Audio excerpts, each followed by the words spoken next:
Chapter 4 Rahiman BLAS. यहाँ पर रहीम जी ने जो है नीतिगत दोहे एवं अपने व्यवहारिक जीवन से संबंधित दोहे बताए गए हैं।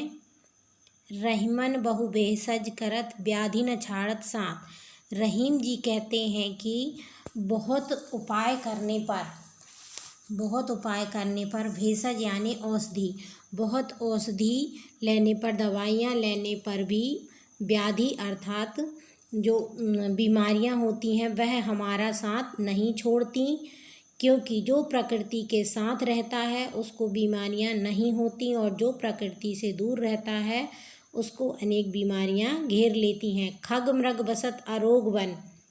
खग अर्थात पक्षी, मृग, हिरण, जो भी पशु पक्षी जीव जंतु हैं वह हमेशा प्रकृति के साथ में रहते हैं। अरोग वन हरि अनाथ के नाथ, और इनका मालिक जो है ईश्वर होता है और यह हमेशा प्रकृति के साथ में रहते, इसलिए यह निरोग होते हैं। सेकंड पंक्तियाँ। धन रहीम जलकूप को लघु जियत पियत अघाय, उदति बड़ाई कौन है जगत प्यासो आए।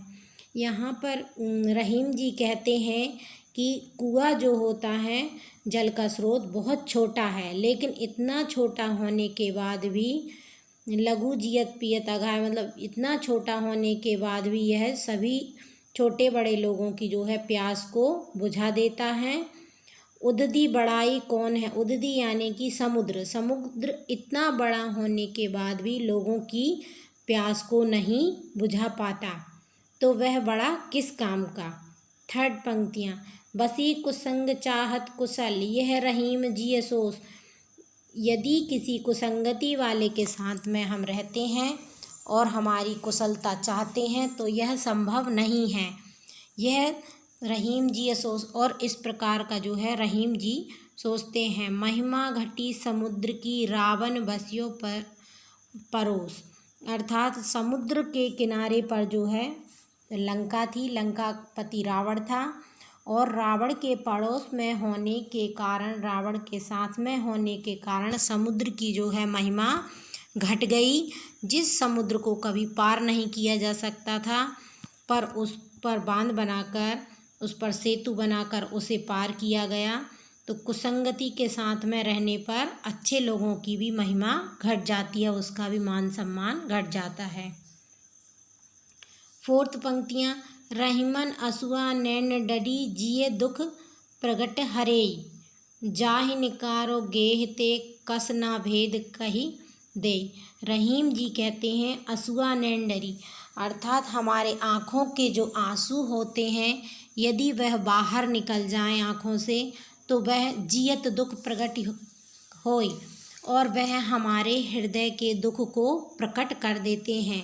जाहि निकारो गेहि ते कस ना भेद कही दे।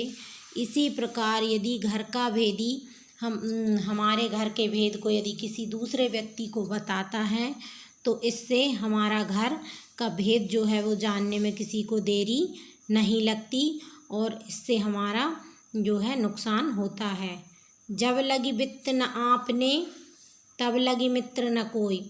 जब लगी वित्त से मतलब जब धन नहीं होता, वित्त अर्थात धन, जब हमारे पास में धन नहीं होता तब हमारा कोई मित्र नहीं होता। सारे मित्र भी हमारी विपत्ति के समय जो है साथ छोड़ देते हैं। रहीमन अम्बुज बिनु रवि नाहिन हित होय।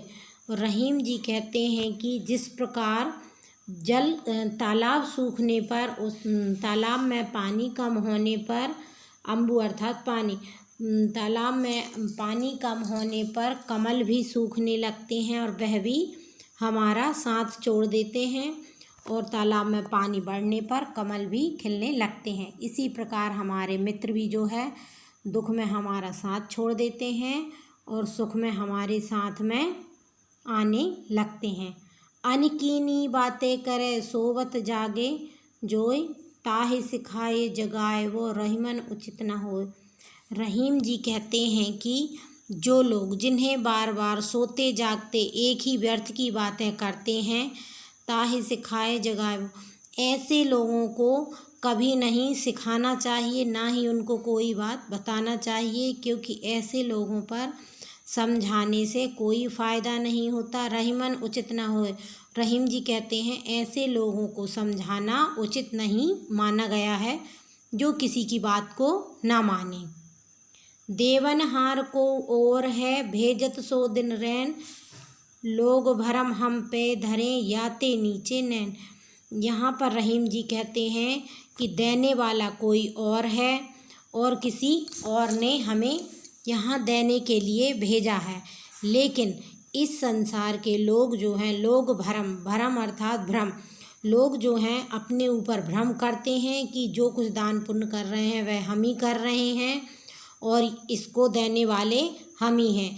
याते नीचे नैन, और वह अपने नैनों को जो है देने से सामने वाले को नीचा दिखाते हैं और अपने आप को महान समझते हैं।